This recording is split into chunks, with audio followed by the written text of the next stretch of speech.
నమస్తే welcome to right angle. మామూలుగా భారత ప్రధాని నరేంద్ర మోదీ గారు ఎక్కడైనా ఏ వేదిక మీదైనా సరే ఏదైనా ఒక వ్యాఖ్య చేశారంటే దాని వెనకాల చాలా అంశాలని పరిగణలోకి తీసుకుని ఉంటారు. అలాంటిది ఎర్రకోట నుంచి స్వాతంత్ర దినోత్సవ వేడుకల్లో मैं आज देश के सामने लाल किले की प्राचीर से कहना चाहता हूं, हमने एक हाई पावर्ड डेमोग्राफी मिशन शुरू करने का निर्णय किया है। ये मिशन, इस मिशन के द्वारा ये जो भीषण संकट नजर आ रहा है, भारत पे मंडरा रहा है जो संकट है, उसको निपटाने के लिए तय समय में सुविचारित सुनिश्चित रूप से अपने कार्य को करेगा। उस दिशा में हम आगे बढ़ रहे हैं। ఇందాక మీరు విన్నటువంటి ఈ హై పవర్డ్ డెమోగ్రఫిక్ మిషన్ అనే ప్రకటన ఇంకెంత ఆలోచించి ఆ మాట మాట్లాడి ఉంటారు. ఎస్, నిజమే. ప్రస్తుతం భారతదేశంలో అతి పెద్ద సమస్యగా ఇది రోజురోజుకు పెరుగుతోంది. అదేంటంటే ఘుస్పేటియా, అంటే అక్రమంగా మన భారతదేశంలోకి వచ్చినటువంటి చొరబాటుదారుల వల్ల నిజానికి ఈ దేశంలో ఉన్నటువంటి ఈ దేశ పౌరుల హక్కుల్ని వాళ్ళు తీసుకుంటున్నారు. అండ్ మనకు రావాల్సినటువంటి వాటాన్ని, వనరుల్ని వాళ్ళు దొంగచాటుగా దోచుకెడుతున్నారు అనేది మోదీ గారు చెప్పిన మాట. దీనికోసమే హై పవర్డ్ డెమోగ్రఫిక్ మిషన్ని తీసుకొస్తున్నామని ఆగస్టు 15 స్వాతంత్ర దినోత్సవ వేడుకల్లో ఎర్రకోట నుంచి ప్రకటించారు. అదే సేమ్ ప్రకటనని ఈవెన్ ఆర్ఎస్ఎస్కి సంబంధించినటువంటి శతాబ్ది వేడుకల్లో కూడా same high powered demographic mission అవసరం ఉందని ఆయన స్పష్టం చేశారు. అండ్ మనమందరం అలర్ట్గా ఉండాలని కూడా సూచించారు. ఎందుకు ఈ వ్యాఖ్య చేసి ఉంటారు అంటే కనుక ప్రస్తుతం 2025 ఈ బీహార్ ఎన్నికలతోటి ఈ సంవత్సరం ముగుస్తుంది. ఇంగ్లీష్ క్యాలెండర్ ఇయర్ ముగుస్తుంది. 2026లోకి ఎంటర్ అయిన వెంటనే అటు వెస్ట్ బెంగాల్, అస్సాం, తమిళనాడు, కేరళ, పుదుచ్చేరి రాష్ట్రాల్లో ఎన్నికలు జరగబోతున్నాయి. అవి కీలకమైన రాష్ట్రాలు.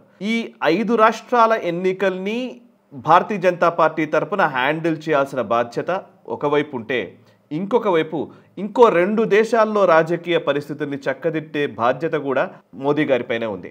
అటు నేపాల్లో ఇంకా జెన్జీ ప్రొటెస్ట్లతోటి ఒక ప్రభుత్వాన్ని కూల్చేశారు, అందరినీ తరిమేశారు. కానీ ఇప్పుడు నిజానికి అక్కడ ఇంకా అన్సర్టెనిటీ పోలేదు, ఇంకా అస్థిరత కొనసాగుతోంది. అక్కడ ఎవరు ఈ ఒక స్థిరమైనటువంటి ప్రభుత్వం ఏర్పడితే కానీ భారత్కి రక్షణ ఉండదు అనేది కూడా ఇంకొక అంశం. ఇది ఇలా ఉంటే నేపాల్ని కొంతవరకు హ్యాండిల్ చేయవచ్చు అనుకుంటే, ఇంకోవైపు బంగ్లాదేశ్లో కూడా పరిణామాలు చాలా సీరియస్గా ఉన్నాయి. సో బంగ్లాదేశ్లో కూడా ఫిబ్రవరి నెలలో ఎలక్షన్స్ నిర్వహించబోతున్నారు.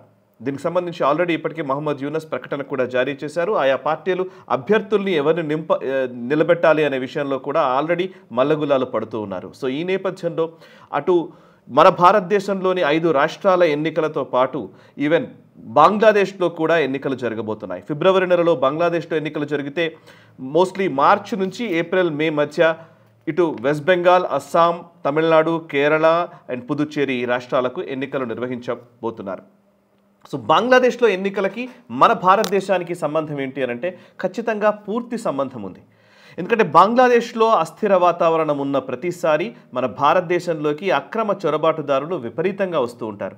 1971లో ఏదైతే అక్కడ బంగ్లా ముక్తి ఉద్యమం జరిగిన సందర్భంలో అక్కడ ఈవెన్ ముజిబుర్ రెహమాన్ నేతృత్వంలో స్వాతంత్ర పోరాటం పాకిస్తాన్కి అగెయిన్స్ట్గా జరిగిన నేపథ్యంలో ఆ టైంలో కూడా చాలామంది వలస వచ్చారు. ఈవెన్ పార్టీషన్ టైంలో చాలామంది భారతదేశంలోకి వచ్చారు. వెస్ట్ బెంగాల్, ముఖ్యంగా అస్సాంలోకి అయితే చాలామంది వచ్చారు.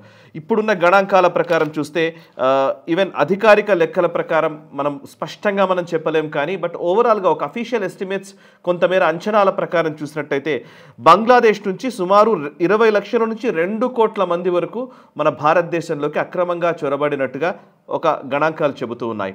అండ్ ఒక అస్సాంలోనే 20 లక్షల పైచిలకు మంది ఉంటారని అంచనా.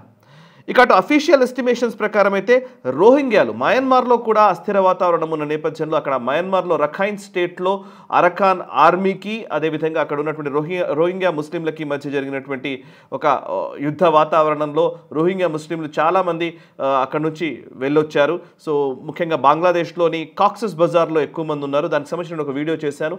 And at the same time బంగ్లాదేశ్లోని కాక్సెస్ బజార్లో వాళ్ళకి శరణార్థి శిబిరం ఉంది. ఇంకోవైపు వాళ్ళు భారత్కి ఎక్కువ మంది వచ్చారు.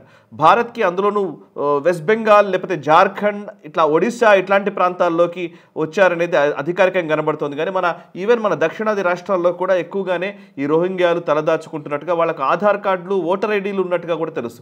ఈవెన్ హైదరాబాద్లోనే రోహింగ్యాలు చాలామంది ఉన్నట్టుగా మనకు స్పష్టంగా అర్థమవుతుంది. వాళ్ళ ఒక స్పోర్ట్స్ టీం కూడా, ఫుట్బాల్ టీం కూడా రోహింగ్యా ముస్లింలకు సంబంధించి ఏర్పాటైన సందర్భం ఉంది. సో ఓవరాల్గా చూస్తే ఈ బంగ్లాదేశ్ అండ్ మయన్మార్లో ఉన్నటువంటి అస్థిర పరిస్థితుల దృష్ట్యా అక్కడి నుంచి చొరబాటుదారులు మన భారతదేశంలోకి ఎక్కువ మంది వచ్చారు. ఏ రాష్ట్రాల్లో అయితే చొరబాటుదారులు ఎక్కువగా ఉన్నారో ఆ రాష్ట్రాల్లో ఎన్నికలు నెక్స్ట్ ఇయర్ జరగబోతున్నాయి. వెస్ట్ బెంగాల్ అండ్ అస్సాం ఇదొక వైపు అయితే, బంగ్లాదేశ్లో ఎన్నికలు నిర్వహించబోతున్నారు. బంగ్లాదేశ్లో ఎన్నికలు సజావుగా సాగుతాయా లేదా అనేది అసలు ప్రశ్న. ఇప్పటికే బంగ్లాదేశ్లో ఆర్మీ కూల్ చాలాసార్లు జరిగాయి. ఒక్కోసారి ముజిబుర్ రహమాన్ని చంపేశారు అండ్ ఖలీదా జియా భర్తని హతమార్చి ఇంకొక ఆర్మీ కూ జరిగినప్పుడు ఓవరాల్గా చెప్పాలంటే అక్కడ డెమోక్రసీ లేదా రాజకీయ పార్టీలు కొన్ని కుటుంబాలకే పరిమితమైన నేపథ్యం కూడా ఉంది. ముజిబుర్ రెహమాన్ కుటుంబమైనటువంటి షేక్ హసీనా ఒక కుటుంబం ఉంటే, ఇంకోవైపు ఖలీదా జియా కుటుంబం ఇంకోవైపు. ఈ రెండు కుటుంబాల మధ్యనే రాజకీయం నడుస్తూ వచ్చింది. ఇప్పుడు ఈ రెండు కుటుంబాల మధ్య ఒక అవామీ లీగ్, షేక్ హసీనాని తరిమేసిన తర్వాత అవామీ లీగ్ పార్టీ సభ్యత్వాన్ని పూర్తిగా రద్దు చేస్తూ ఇంటరిమ్ గవర్నమెంట్ నిర్ణయం తీసుకుంది, సుప్రీంకోర్టు చెప్పింది. సో అవామీ లీగ్ ఈ ఎన్నికల్లో పోటీయే చేయలేని పరిస్థితి. ఇక్కడ రీప్లేస్ చేస్తూ జమాతే ఇస్లామీ అనే ఒక టెర్రరిస్ట్ సంస్థ ఈరోజు రాజకీయ బరిలోకి దిగింది, రాజకీయంగా ఎన్నికల బరిలోకి వచ్చింది. సో 2026 ఫిబ్రవరి నెలలో జరగబోయేటువంటి ఈ ఎన్నికల్లో జమాతే ఇస్లామీ అధికారికంగా పోటీ చేయడానికి వీలు కల్పిస్తూ అక్కడి ప్రభుత్వము అండ్ సుప్రీంకోర్టు నిర్ణయించాయి, సో అవకాశం ఇచ్చాయి. సో జమాతే ఇస్లామే ఈరోజు ఎన్నికల బరిలో నిలుస్తోంది. ఒక టెర్రరిస్ట్ సంస్థ ఎన్నికల బరిలో నిలుస్తుంది అని అంటే ఇక మీరు ఎటువంటి పర్యవసానాలు ఉంటాయో అర్థం చేసుకోవచ్చు. ఇంకోవైపు ఖలీదా జియా ఆరోగ్యం అంతగా బాలేదు. ఆమె ఆరోగ్యం క్షీణించిన నేపథ్యంలో ఆమె కొడుకు ఎవరైతే ఉన్నారో బిఎన్పికి సంబంధించి ఇప్పుడు ఆయన్నే బాధ్యతలు స్వీకరించారు, తారిక్ రెహమాన్ అనేటువంటి వ్యక్తి.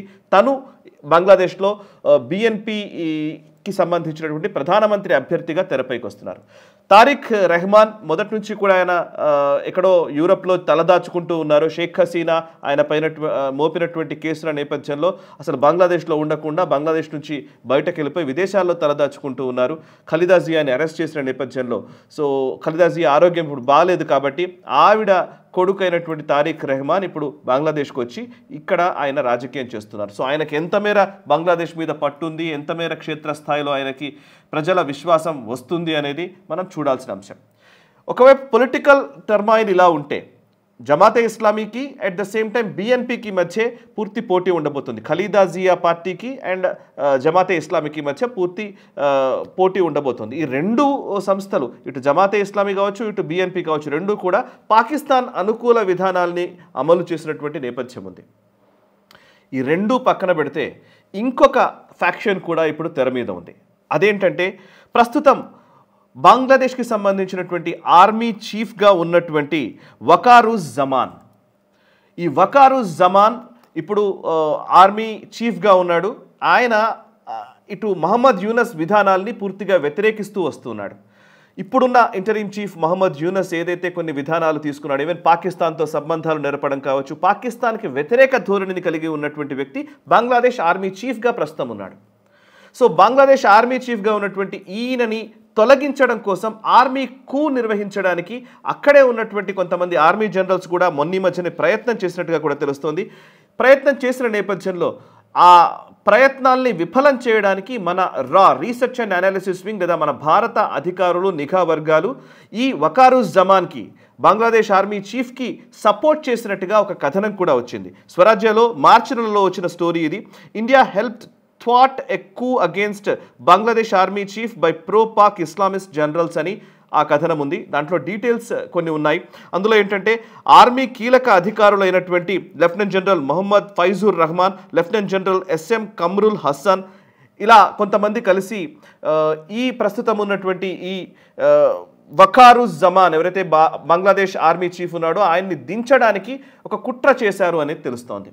ఐఎస్ఐ చీఫ్ అసీం మాలిక్ బంగ్లాదేశ్ పర్యటనలో ఉన్న టైంలో దాన్ని వ్యతిరేకించినందుకు గాను ఆయనే ఆధ్వర్యంలోనే ఒక వ్యూహం పన్ని ఈయనను తొలగించాలనుకున్నారు. అయితే ఈ తొలగించేటువంటి కుట్రల్ని మన research and analysis wing Bangladesh army చీఫ్కి తెలియజేయడంతో ఆయన ఆ ప్రయత్నాలు విఫలం చేశారు. సో ఆయన కరెక్ట్గా ఏ రోజైతే కూ చేసి ఆయనను అరెస్ట్ చేద్దామని అనుకున్నారో ఆ రోజే ఆయన విదేశీ పర్యటన పెట్టుకున్నారు.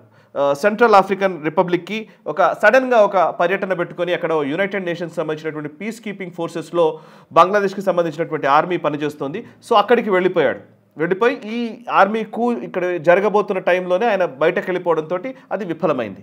సో ఆయన బయటకు వెళ్ళిన తర్వాత విదేశాల నుంచి బంగ్లాదేశ్కు వస్తున్న క్రమంలో ఢాకాకు రావాల్సి ఉండింది. ఆయన ఢాకాకు రాగానే ఆయనను అరెస్ట్ చేసేసి నిర్బంధిద్దామని ఈ మిగతా పాకిస్తాన్ అనుకూల ఆర్మీ అధికారులు ప్లాన్ చేసినట్టుగా తెలుస్తోంది. సో దాన్ని విఫలం చేస్తూ ఆ ఇన్ఫర్మేషన్ కూడా మన వాళ్ళు ఇవ్వడంతో ఆ బంగ్లాదేశ్ ఆర్మీ చీఫ్ అక్కడి నుంచి నేరుగా వేరే ఎయిర్బేస్కి వెళ్ళారు. తేజ్గావ్ ఎయిర్బేస్కి దారి మళ్లించుకొని మెల్లిగా బయటపడ్డారు. ఆ తర్వాత ఎవరెవరైతే దీనికి కీలక సూత్రధారులు ఉన్నారో వాళ్ళందరినీ కూడా అరెస్ట్ చేయడము, వాళ్ళని తొలగించడము, వాళ్ళని వీకెండ్ చేసే ఒక ప్రయత్నాలు చేశారు. ఇప్పుడు ఆల్రెడీ బంగ్లాదేశ్ ఆర్మీకి సంబంధించి ఒక పట్టును సంపాదించే ప్రయత్నంలో వకారుజ్జమాన్ ఉన్నాడు. సో బంగ్లాదేశ్ ఆర్మీ చీఫ్ పరిస్థితి ఇది. ఎప్పుడైనా సరే జరగవచ్చు. బంగ్లాదేశ్ ఆర్మీ చీఫ్ని ఎప్పటికైనా సరే తొలగించవచ్చు.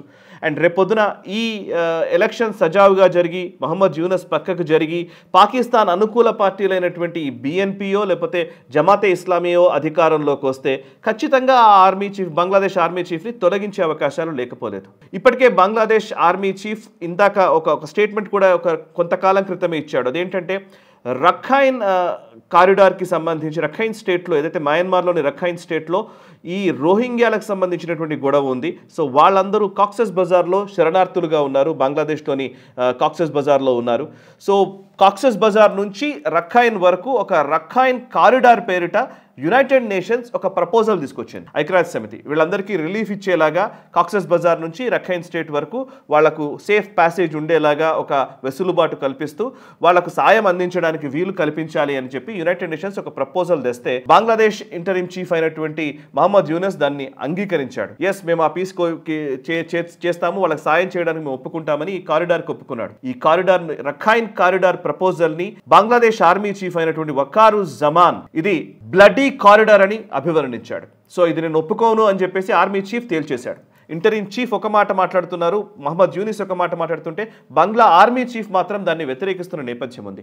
ఆయనని దించడానికి కుట్రలు జరుగుతూ ఉన్నాయి. సో బంగ్లాదేశ్లో ఒక ఫ్రజైల్ వాతావరణం ఉంది, చాలా సున్నితమైనటువంటి పరిస్థితులు ఉన్నాయి. ఒకవైపు ఎన్నికలలో ఎటువంటి హింస జరుగుతుంది అనేది ఒకవైపు అయితే ఎంత మారణ హోమం సృష్టించే ప్రయత్నాలు చేస్తారు, ఎవరిపైన దాడులు చేస్తారనేది ఒకటైతే, అక్కడ పొలిటికల్ అస్థిర వాతావరణం ఉన్నప్పుడు ఈవెన్ అక్కడ ఉన్నటువంటి హిందువులపైన ఖచ్చితంగా ఊచకోతలు జరిగే అవకాశాలు స్పష్టంగా కనబడుతూ ఉన్నాయి.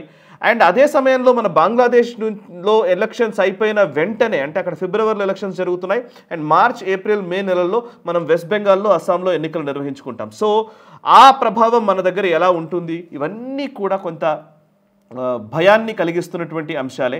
సో వీటన్నిటినీ ముందుగానే ఊహించారో లేకపోతే నిఘా వర్గాల సమాచారాన్ని బేస్ చేసుకుని ఆయా దేశాల్లో జరుగుతున్నటువంటి పరిస్థితుల్ని ఎప్పటికప్పుడు నిశ్చితంగా పరిశీలిస్తూ వాటిని కరెక్ట్గా అనలైజ్ చేసుకొని మన భారతదేశంలో కొన్ని కొత్త మిషన్స్ని రూపకల్పన చేస్తూ ముందుకు సాగుతున్నారు. National security advisor Ajit Doval కావచ్చు, అండ్ భారత ప్రధాని నరేంద్ర మోదీ కావచ్చు, అండ్ అటు ఫారిన్ అఫైర్స్ మినిస్టర్ అయినటువంటి జయశంకర్ గారు కావచ్చు, ఎప్పటికప్పుడు ఈ కుట్రల్ని పటాపంచలు చేసే ప్రయత్నం చేస్తున్నారు. అందుకే నరేంద్ర మోదీ గారు స్వయంగా ఆయనే జాగ్రత్తగా ఉండాలి అనే మాటని చెప్పడం జరిగింది. స్టే అలర్ట్ అనే మాటని ఆయన వినియోగించారు. సో భారతదేశంలో జరుగుతున్న పరిణామాలను ఎప్పటికప్పుడు బేరీజు వేసుకుందాం, ఎప్పటికప్పుడు ఆ పరిణామాల్ని మనం తెలుసుకొని ఆ దిశగా జరిగే రిపర్కేషన్స్ని మనం అడ్డుకోవడానికి మనం ఏం చేయగలమో అవేర్నెస్ పెంచడంలో కావచ్చు, లేకపోతే 10 మందికి విషయాలు తెలియజేయడంలో కావచ్చు, మనం ముందు వరుసలో ఉండాలి జాతీయవాదులంతా కూడా. అందుకే ఈ వీడియో ద్వారా మీ ముందుకు వచ్చాను. నచ్చితే లైక్ చేయండి, 10 మందికి షేర్ చేయండి,